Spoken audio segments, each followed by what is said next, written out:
किसान भाइयों, आप देख रहे हैं कि इस समय वर्षा काल अपने चरम पर है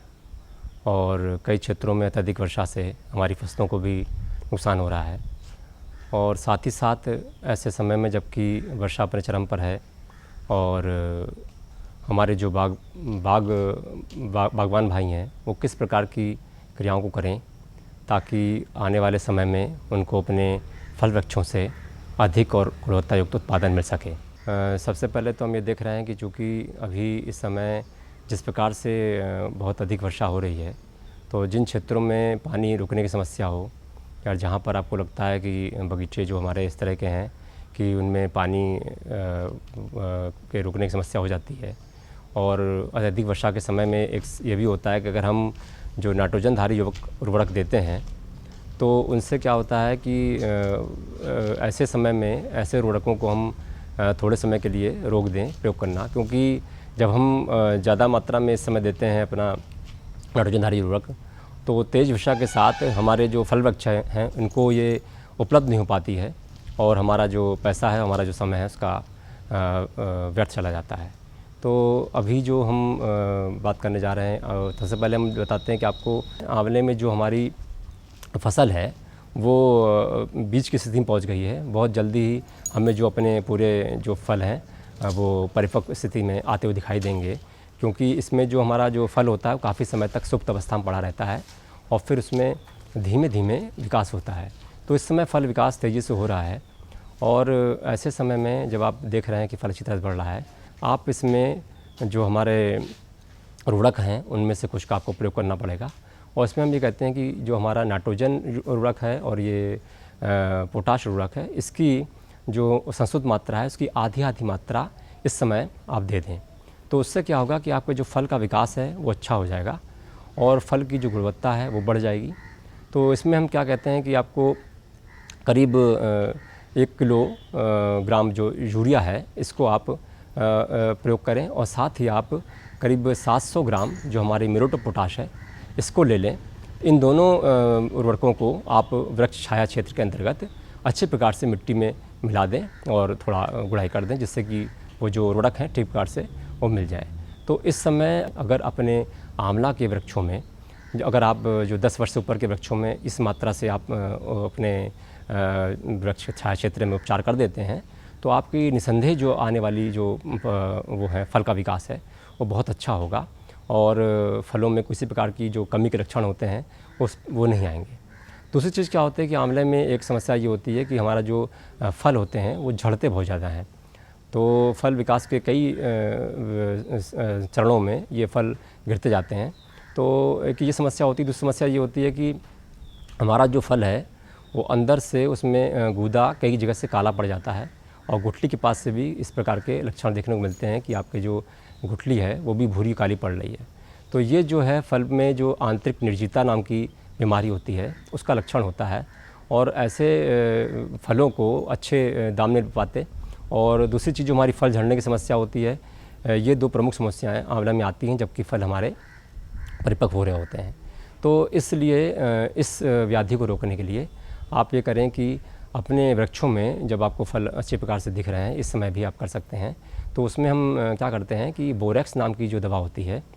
उस दवा का हम प्रयोग करते हैं और ये दवा जो है 6 ग्राम प्रति लीटर पानी की दर से आप प्रयोग करें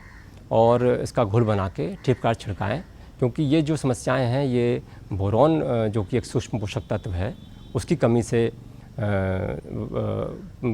कहते हैं ज़्यादा पाई जाती हैं। तो इसलिए आप इस उर्वरक का प्रयोग करके इस समस्या को दूर कर सकते हैं। और अगर बोरस के अतिरिक्त एक दवा आती है सोल्यूबोर नाम से, जिसको कि हम डाइसोडियम ऑक्टाबोरेट भी कहते हैं, तो इस दवा का भी प्रयोग आप कर सकते हैं, पर इस दवा की मात्रा होगी 3 ग्राम प्रति लीटर की दर से। तो इन दोनों में से किसी भी रसायन का प्रयोग करके आप अपने जो आंवला के वृक्षों में इस प्रकार से जो फल गिरने की और फल में जो गूदा भूरे और काला होने की समस्या आती है उससे आप निपट सकते हैं। तो ये तो रही आपके आंवला के बागों में जो भी हम अगले आने वाले महीनों में उपचार करेंगे। अब थोड़ा सा इस समय जो हमारी जो अमरूद की फसल है वो भी तैयार होने वाली है। कई जगह पे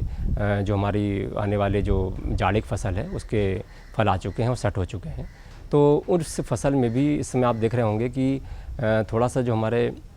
बगीचों में एक फल सूखने की बीमारी आती है, जिसमें कि हम ये देखते हैं कि फल जो है वो भूरा काला पड़ के और छोटी सी स्टेज में ही लगा रह जाता है और हमारा जो उत्पादन प्रभावित हो जाता है। और इसके अतिरिक्त हमारे फलों में एक भूरे रंग के धब्बे शुरू होते हैं, चकत्ते बनते हैं और वो स्कैब नाम की व्याधि से ये होता है। तो ये समस्याएं आपके अगर उसमें बगीचों में आ रही हैं तो उनका भी इस समय अगर आप उपचार नहीं करेंगे तो वो तेज़ी से फैलेंगी।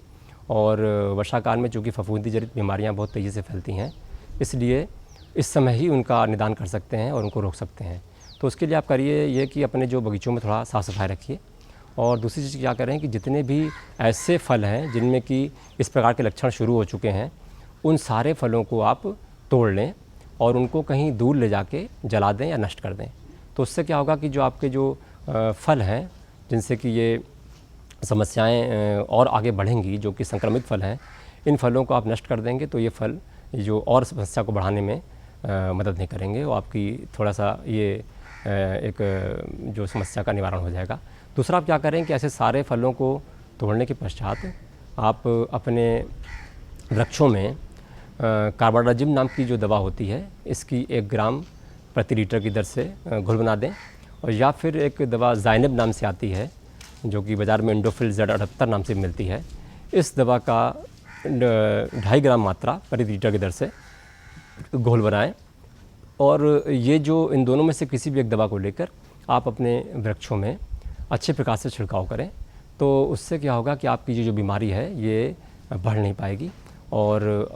आगे संक्रमण नहीं फैलेगा। और आवश्यकतानुसार 15 दिन पश्चात ज़ाइनेब या कार्बाडाजिम दोनों में से किसी भी दवा का आप एक बार पुनः छिड़काव कर दें। और